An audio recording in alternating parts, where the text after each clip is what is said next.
Welcome to the Devhouse Podcast, your window into the Metaverse. I am Jim Welch, and my co-host today here is Devin Cole. Howdy. So today we have a bit more of a focused episode than normal. Sometimes we talk about different gear, different news. They aren't necessarily related, but typically they're Metaverse focused, right? Today I want to talk a little bit more about something specific, kind of volumetric scanning, how to get realism in people, some other things like that. And our news article is probably least connected, but there is some tie-ins that will make sense when we get to it. So let's talk about some news. So Nike Land, we know that Roblox and Nike have made a sort of pact, and they've built some cool stuff together with licensing from Nike. But now the actual store, if you go at New York specifically, if you go to their store there's some really cool AR stuff. And so if you're watching this on YouTube, you can kind of see it over our shoulder here. I think that's my favorite. It's taking your avatar and putting it over your kind of physical. Yeah, they've got real-time like motion capture. Right. Yeah, which is neat because we do some of that stuff here.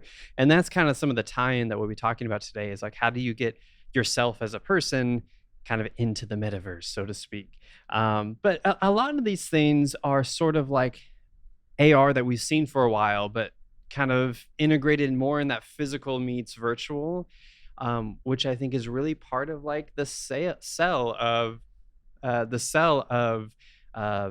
of metaverse, right? Because there's, hey, I could play a video game. Hey, I could go to a real place, but what if they were the same? And specifically augmented reality, right? So I think that's what's really, really neat about this. What are your thoughts on it? I know you watched this video with me as well and read the article. Yeah, I've seen a little bit of like the Roblox content, and I can't unsee Roblox Jordans. Yeah. But I think blending it into the real world and the integration in Snapchat is really, really cool. Sure. Yeah. And I mean, just being able to like go somewhere and like, yeah, you go shopping and that's fine. But that entertainment value, if nothing else, of just like, hey, now your store has an engagement. And there's sort of the business side of it too. Like, hey, on your phone, that you're now engaging in the store on your phone, not on like social media per se, like on your own thing, but like with the store's brand. Yeah. On your device. And now that means they can push content to your device. Like, hey, I see you're playing, The Floor is Lava. Oh, you got 3 jumps and then you fell. Man, if you had some of those Jordans, maybe you would have made the 4th, right? Now you've got lava themed Jordans. Right. And you can just tap right here to make a purchase, right? So there's some kind of interesting business content there, but also it's just kind of fun for users to have something else. Or, you go to a store with your kids and they're like bored. It's like, oh, hey, just open the app and play some games. So I can encourage people to come in. So so interesting stuff. Yeah, Nike is really doing a great job, I think, at sort of welcoming this new phase of the web. The partnership with Roblox. They purchased I'm forgetting the company's name now, but they purchased the sort of fashion sneaker, digital brand. And so they're really making an effort, which is cool. So awesome. Well, today we have some different gear that we want to talk about. So let's talk about some gear. The gear today we're talking about is not a brand new thing. It's not hardware. It's called Meshroom. And this is something that's been out for a bit, but we use it here. And it's helpful for some of the stuff that we'll be talking to our guest with about today. Yeah, if you're watching on YouTube and you see the video feed, this is what Meshroom spits out. This is a whole bunch of photos that somebody has taken of a stump, and then they've put it into Meshroom, and Meshroom will generate a point cloud and then generate an actual 3D asset that can then receive texture so that we get the most realistic possible actual copy of something from the real world. Right. And a term I know often even people who are kind of lightly in the industry here is photogrammetry, right? So it's taking the idea of photos and putting them, into a 3D mesh. And this is sort of a tool that can help support that. What I thought was pretty cool about this experience, because whenever I think of photogrammetry, I always think of like taking a big fancy camera and doing some sort of scan, and maybe you need like a very complex hardware setup, right? But what's neat about the idea of Meshroom is it's like, hey, just give us a bunch of photos and we'll figure it all out. We'll process it. We'll figure out where things are at, similar to augmented reality's SLAM technology, where it's like, hey, as I move my camera, I can see, there's cactuses in front of me here. It's like, I can see the point on that cactus from different angles. I get that that's a real object. that's now a point in the point cloud. Yep. So yeah, really cool stuff can be done. We don't currently do a ton of it because it's still, I feel like, a space that it's resource heavy. You Yeah. know, I mean, if you want realistic textures, they got to be pretty big, right? Like 4K. You Yeah. know, to We have used this sort of thing, like the brick wall behind us. We can use a software similar to Meshroom that instead of spitting out actual mesh data, we can get just texture data with it, and it'll generate all the height and normal information, so we can still hit it realistically with lighting. We use that a lot more often than we do generating actual meshes. Right, right. Because we do a lot of mobile work, right? So for iPad, iPhone, Android. And so at some point, especially a scanned mesh tends to be very, very detailed. Yep. And so it's like, we don't need all those details. So we end up having to clean that up a lot. So sometimes it makes more sense just to model it. Yeah. But there are use cases where we do want that extra detail, which we'll, kind of explore a little bit more. But yeah, that is our cool gear. So if you're into this space, if you're a 3D modeler, or you want to kind of get into the idea of creating real spaces into digital spaces, Meshroom might be a cool tool for you to check out. So let's check out our Dev Abomination. So Devin, I'll let you explain what we're looking at here. This is sort of a bit of a meme. I think this is funny, and we have what it really looks like after this, but this made me laugh when I saw it. Yeah. So we've been working on a photorealistic, like VFX grade model of a woman, and well, I think the scariest part right now for me, aside from like the eyes and eyelashes, is what in the industry is called a mouth bag. It's like the cringiest word. Yeah. For me in the industry. It's a very mouth gross bag. word. Yeah. And that's just It's geometry inside the head. So when the character opens its mouth, it's got something to actually have texture and detail, and you're not just looking through the mesh into the void or into Right. whatever's behind her. Right. Yep. Yeah. No, one of our projects, when we built it, we forgot to add the mouth bag, and it just hurts to say my soul. Yeah, It's pretty mouth bad. bag. We forgot to add the mouth bag, and so when the character started talking, you just saw through into the AR camera, so you just saw the wall behind them, and it didn't, it wasn't an obvious thing till you see it. They're like, oh right, yeah, we're missing that element. And same thing like teeth and tongue. Like as you're making an initial model, you're making it look real, but typically their mouth is closed, they're in a T pose. So it's easy to forget that, well, when they start animating and talking, you need those things that you can't see initially. And we've even got nose bags, I guess. I'm gonna coin that term. Oh no, I think that might be worse than mouth bag. I'm so upset. So yeah, we could let's go to the finished product. Let's show the good one now. Yeah, or at least the almost finished. Yeah. So now she's very pretty, and it's we're focusing on this particular one on sort of the hyper real, the human look, as opposed to some stylized things, which we do for a lot of projects or different clients. We're doing a lot of work under the hood with the various texture inputs that you can give it to get like the subsurface scattering, the way light bounces around through the surface of the skin, because skin isn't opaque. Light travels through it, bounces around, and then comes back out. That's why you can see a photo of somebody from the side with a bright light shined at them, and you can see through their ear almost. Right. Or when you hold a flashlight to your hand, then you can see the light through it really clearly and see the detail. That's what we're trying to recreate. Yep.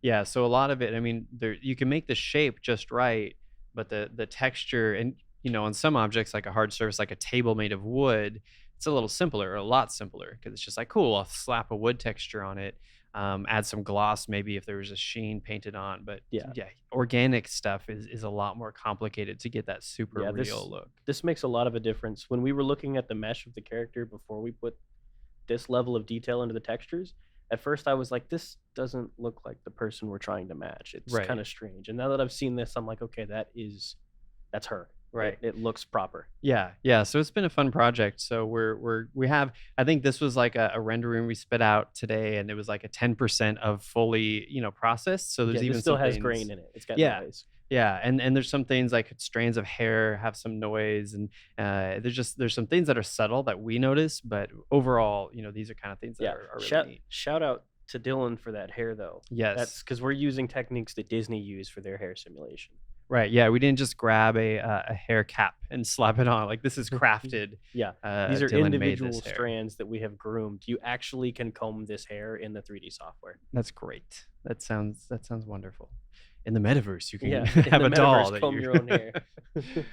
awesome. So that was our dev abomination of the wireframe into what, the pretty thing, which is kind of the point of that segment. We really like to show the silly things that give you a glimpse into like things get bad before they get good and as part of the process. So whether you're working with us or we're just curious about the industry, you can see that it's not just, oh, you hit a button and it's done. There's Yeah, all these steps of weirdness and brokenness before the thing I makes can't sense. wait for mocap dev abominations. Yeah, yeah, that will be fun.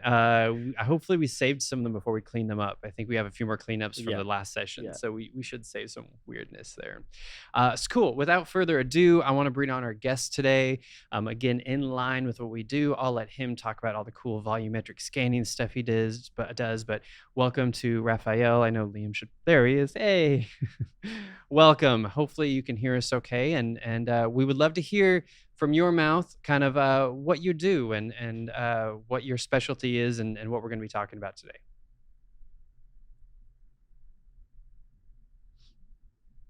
Of course, I had my microphone off. No, hey, that's part of the Zoom culture that we're in now. That's always the first step. Yeah, so hi, thanks so much for having me here today. So my name is Rafa. Well, actually, my name is Rafael, but you can call me Rafa. And what we do, I'm one of the founders at Holograms. So Holograms is a volumetric capture company. So very related to what you guys are explaining about, the 3D reconstruction, the 3D acquisition. So what we do at Holograms basically is scan people in 3D, and we do it in different ways. So we do it either for professionals in our volumetric capture studios or some of the partners that we work with, and we also do it through an app. So we have an app that is called Volue that allows you to do volumetric capture with one single phone. And this technology, volumetric capture, is basically the best way of bringing real humans and real performances into augmented reality, virtual reality, the metaverse, whatever you want to bring them in any 3D environment. Exactly. Yeah. Put really well. I know volumetric scanning. I always imagine, so for people who aren't familiar, you might have seen like a video capture of someone behind a green screen where you like chroma key or cut out the green and then you see like that person there. It never is like convincing, I don't think, if that person's really there, especially if you move and see it from a different angle, then you can tell it's a flat cardboard sort of cutout. It can be useful in like video presentations for sure, and that's not going to go away. But the first time I saw volumetric scanning really kind of blow my mind was in AR. I think that was the first time I was like, oh, like this is awesome, because it had a person, I think they were like playing basketball or something. They were like dribbling a basketball, and the AR person holding the phone kind of walked in a circle around them. And I was like, oh, wait, Wait a minute. like how is that working? And so it's really neat that you can have a digital person that looks like a real person, not because they were rendered really well, but because it's a capture of them, have dimensional, almost like a hologram, I think, but like without the C3, Star Wars vibes. Right? Yeah, when we were talking about this with Eric the other day, the first thing I said was, y'all have the first part of holograms figured out. Like, how do we capture a person in the perspective of a hologram with all the detail? That's it. We've got it. Now we just need to be able to render it in a hologram. Right. Yeah, and that's like the next step of the challenge. Is like, yeah, how do we make sure it's performant? And so Looks there's like we've lost connection. okay. Well, yeah, we can, while we're waiting for Raphael's connection to reconnect, we can go ahead and keep discussing the topic. But yeah, I mean the sort of properties that you can do are super exciting, super interesting. But I think the method of capturing is really intriguing to me too. So he mentioned that he has an app, his company has an app, and then there's also a physical location. And so my assumption is there's probably, at their physical location, they have something pretty complex. Like if you spun our cameras around, we have a green cyclorama wall, which is that slopey one, but you could do green screen with a pop-up, but there's a quality change. So I'm sure between like their app and their on facility location, there's probably like a huge shift in technology that they're using. Yeah. So I tried their app like an hour ago, like in depth, because I've been playing with it off and on. Some stuff that gets captured in the app, it gives you like specifically that front on angle, and the integrity of it falls apart the further from the initial camera angle you get. Right. On their website, there were photos of a proper like 360 camera setup where there was arrays of cameras around an entire person, and then if you Right. on their app open up one of their characters dancing that was recorded with that setup, you can Mhm. pan around them and see all the detail on their entire body. Yeah, that's awesome. We lost you for a second, Rafa, but we just were talking about how there's probably different hardware. You know, you have your app, which is using a phone, but then if you went to like your facility or if a company hired you guys to kind of custom do something, I imagine there's probably a whole different type of hardware setup, right? Yeah, exactly. So I think similarly to what we have in typical movies Hmm. and whatever you have in your pocket. So you right now in your pocket have a very powerful video camera that you use for capturing videos, and we want that camera to become every day better and better. I'm sure that you're not using a phone to record this podcast, Right. and that in the movies we still use like the big, heavy cameras that are actually worth it because they're going to give you like this extra that it's needed for the professional environment. So with volumetric capture is similar. So if you want to have like a full 3D model that is very accurate, very realistic, that you can actually use in a professional production, or that you don't want to use in a movie, or you want to use it in a very high end game, you need to use a professional setup. In this type of setups, typically what you have is a bunch of cameras pointing inwards. So you have the person in the center. And then all those cameras are synchronized. Depending on what technology you use, you might also have like infrared cameras or some other types of depth sensors. But in general, what you do is you record with all these cameras at the same time, and then you put them through a volumetric reconstruction pipeline, which is basically a 3D reconstruction pipeline, similar to the Meshroom that you were Mhm. showing earlier. Some people might think that this is basically doing this photogrammetry process frame by frame, but typically you would need to do more stuff. Otherwise, you won't be able to get dark clothing or basically textureless type of patterns and stuff like that. And so that's normally what you would do for a professional. Once you have the bunch of 3D models, they are put together into one single file, and then you can import them into Unity or into Unreal, or you can load them into WebAR or anything like this. And similarly to the example that you were given, that was given at the beginning with the camera, you can also have an option now to actually record it with your phone. That of course is going to give you lower quality, but it's going to give access to anyone that Right. wants to create content. So I think that's basically what we have to, the two options that we have to consider. I think of it similarly in like technology gap, with like 3D printing maybe. So Mhm. there's consumer level 3D printers that are kind of rough to use. They don't the quality isn't great. You see the striations of the layers, and then there's very high end, high quality 3D prints that look almost like they could have been an action figure, shipped Yeah. from a toy store. So very very cool. What is there any specific like where are you seeing a lot of interest on using volumetric scans these days? Like where's the biggest like draw for your client base? Like where do they want to use this? Yeah, so I think most of the content right now it's basically immersive content. So anything that has to do with the metaverse. So any AR application or any AR project, it's if you want to include a real person in it and not an avatar or a cartoon or a fictional character, then you need to use volumetric capture. And we see that it's basically the whole industry that is pulling volumetric video, volumetric capture forward. However, we've seen that there's a few other industries that are getting bigger and bigger in the space. Like, for instance, it could be the virtual production. Yep.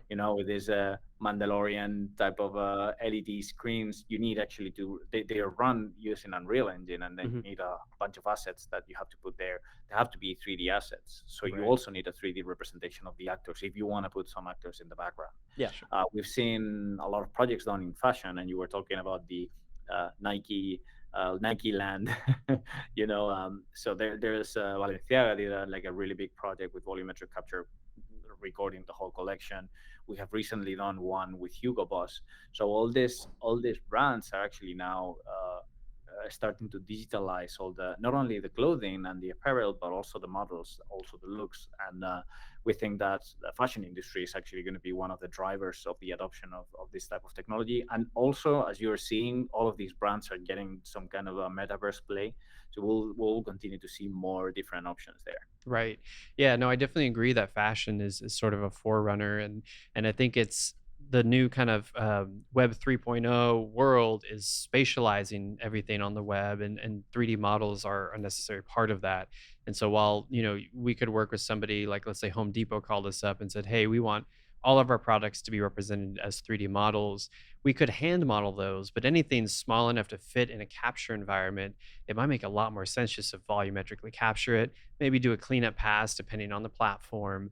It seems like that could be a much faster workflow for a mass quantity Hmm. of items. Is there a sort of a size limitation, Rafa, for like if I want to volumetrically capture something? Are you like, well, hey, that's too big? What are some of the like limitations of the technology? Yeah, so you have well, different types of limitations, especially when you are in the, let's say, in the studio environment, because in the studio environment, there's some certain materials that might not work great, certain movements that might not work really well. So there's actually a lot of preparation that you have to do beforehand. It also depends on how big your setup is. So if you have a space that is multiple meters or inches Mhm. big, you might be able to fit multiple people there at the same time. But if it's a relatively small and tight one, then you might only be able to capture one. So if you talk about that type of size, that's definitely a limitation. And then you have also the, let's say, resolution and the level of quality that you want to apply at the end. So there's always like a balance between the polygon count that you want in your final models. That's going to give you extra detail, and also the texture size. So if you want very big textures with a lot of details also, so you play with those two things, and you find the right ratio so you can put it at the end into your deployment platform. So that Sure. could, of course, completely different if you're doing it in a very high-end computer or headset, or if you're doing it on a phone, or if you're doing it on an AR low-powered headset. Right. But yeah, that would be, I guess, for the professional side. On the more application side, you also have other types of limitation, which is what are the movements that you can do, right? So if you at some point have do some movements that the camera is not able to see, then you may see how the quality might be affected. Like for instance, if hide your hand behind your back, of course the Mm, camera is only seeing one single hand or one single view, so it's basically guessing where you're putting your hand. So basically you have a limitation in terms of what are the movements that you can do to get the best out of the capture session. sure. Well, that's an interesting point that I hadn't considered. I always we do so much like animation and rigging here. My assumption was like, yeah, you'd scan the person and then you would rig and animate them, forgetting that you can just volumetrically capture someone doing something and play that back as your animation. So you don't even necessarily have to rig that person at all, Yeah. I'm which I'm is cool. curious, does that spit out like a rigged character at all, or is that just mesh data per frame that has textures on it? Mm, Like in Yeah. your occlusion example, like if we because we've got a motion capture setup literally right behind our podcast setup. When we have problems with occlusion like that, the thing that we do is we go and we just clean up the animated character. We change the pose of the bones and we interpolate them and solve the problem there. But I imagine if y'all are creating geometry per frame and then texturing it, that there might be some other way that would need to be approached for cleaning that up. How does that work? Yeah, so there's you got it perfectly right. So what we and basically what you get in volumetric capture is always like a different mesh that Hmm. goes at every frame. There's of course ways of making them, let's say, temporally coherent, so Hmm. they are smooth sequences, and you don't see that many transitions. But it is essentially a 3D mesh per frame, so it's completely different to what you would typically do, which is getting one scan maybe on a T pose or an A pose or something like that, and then animated with the mockup information that you have captured in your mockup studio. So it has some advantages and some Hmm. disadvantages. I would guess that the disadvantage is definitely that it's bigger in size, because at the end you have a lot of data that you have to handle, and it might not you're not very straightforwardly able to change the performance that the actor has already done. So there's tools like, for instance, the Arturo suite that will allow you to move it slightly, but this is not the goal of volumetric capture. The goal is actually to capture a performance as it is. Hmm. The key advantage is that as it comes from video, it has all the little details, all the subtleties of the that animation is not able to capture. And give you a very simple example. If I raise my eyebrows, you see that I get plenty of wrinkles there. Hmm. You're not going to be able to get that with animation very easily unless you have a very professional rig with all these feature Yeah. points all over the face. So if, at the end, what happens in the movies where they still use the animated characters and so on is that you have a bunch of artists that are actually manually tweaking, so it really looks very realistic. Mhm. However, in volumetric capture or in volumetric video, you can actually get all those wrinkles because they won't come as geometry; they will come as texture. Mhm. So you will be able to see every little detail, and that's why it looks very realistic, even though sometimes the final model that you're getting is not as detailed as what you would get in a, let's say, proper scan with your hands completely open and things like that. Right. So the limitation about the occlusion is a really good one. So you normally are able to do the reconstruction of things that you see. So if you want to do things that you don't see, then you have to start using AI and deep learning algorithms, which is what we use, by the way, for the mobile solution. Because in the Mhm. mobile solution, we're not asking the user to go around the person. Yeah. What we ask the users is do like this, and then you record from one single view. So the algorithm is actually guessing everything. It's guessing everything that it doesn't see, and it's doing it really well. But of course, it's not going to do it as good as the parts that it is actually seeing. Sure. So And that's similar to sort of what we were seeing with Nike Land. It's impressive for those of us who have messed with the technology that a single camera at assuming they don't have an array, but I know Snapchat has worked on this already, where a single camera point can determine your body position, and as you move, it can match it. Mhm. There's been some of those really fun filters that Snap put out, where it like kind of erased you from the background and then put a character in place of you, and some really clever stuff that before 5 to 10 years ago. You might have had a Connect camera that was a depth camera that Mhm. could get more data and could try to make sense of it, but now just your phone can do that.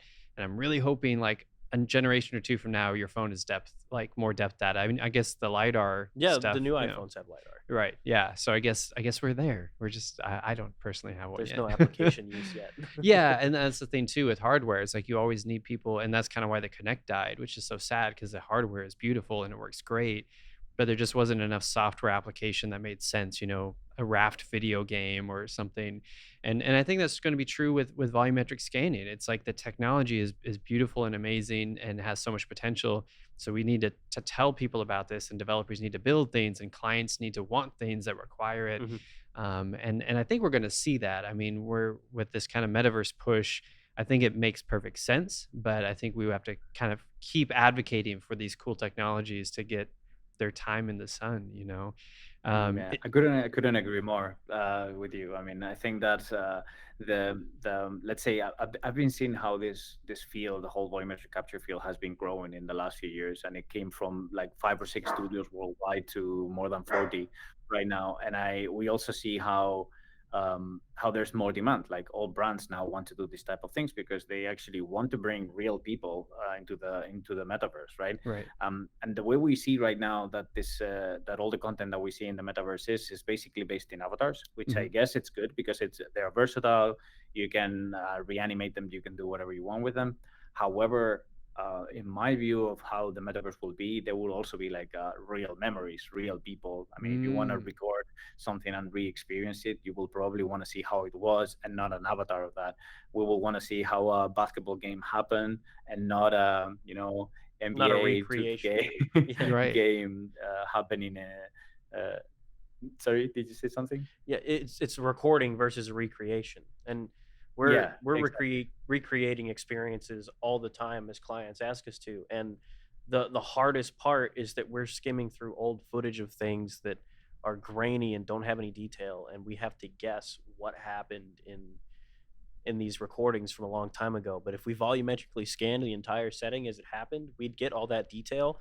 And if we had any question of what happened, we'd go back and see it exactly. And we could learn from it every time we open it. Well, a less sort of entertainment perspective, but also for like security or Mhm. for, you know, the courtroom, I guess, right? Yeah. So like, hey, like if there's some privacy concerns, but of course we already have cameras everywhere in public places. But if those cameras were volumetrically capturing things, that would be very interesting. You could Mhm. go in, you could pan around, and like it's sort of a like a video game future that like we've played this scenario in games, but like could be a real thing if the technology gets cheap enough and gets good enough that it could be deployed for social stuff and not just entertainment.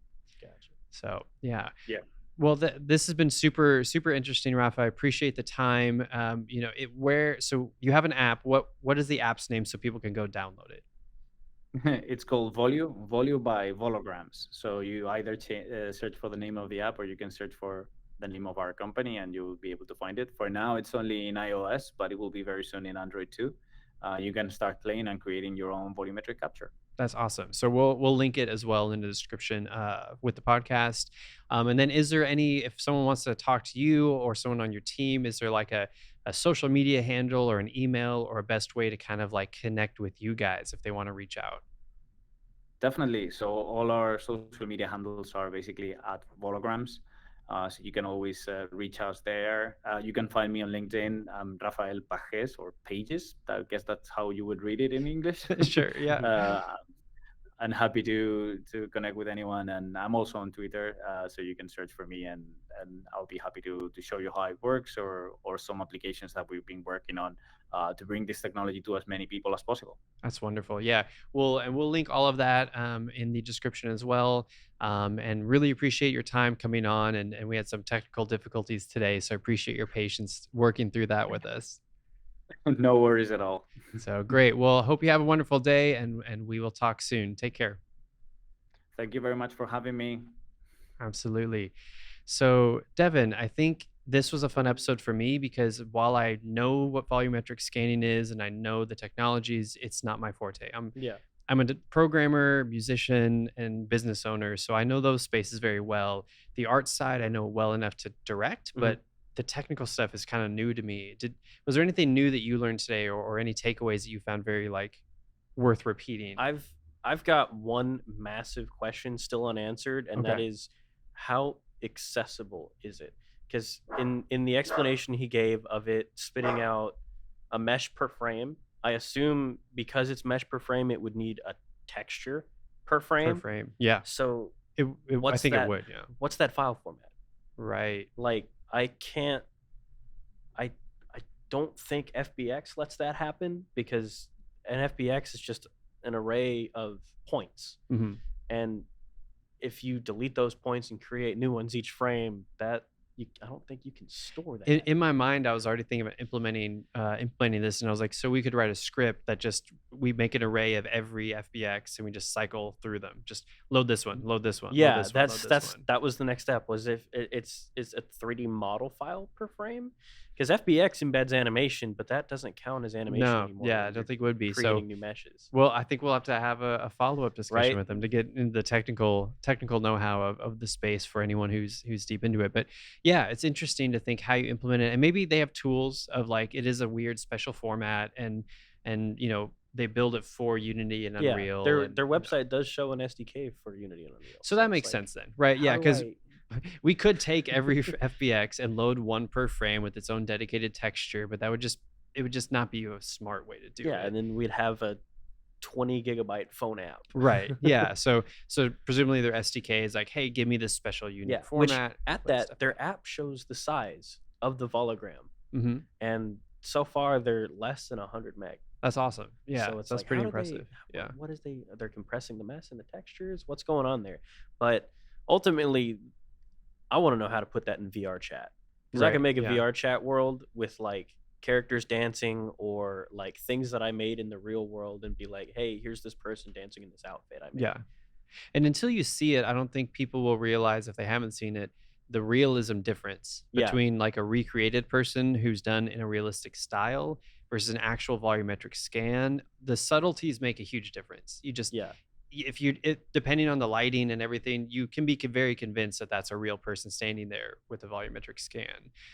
So it can be pretty impressive. And I think, we're seeing other studios. We don't have a volumetric scan capture here yet at Devhouse, but we know some other studios, including Rafa's company, that have those now, and that's becoming more common because it's becoming, valuable. Yeah.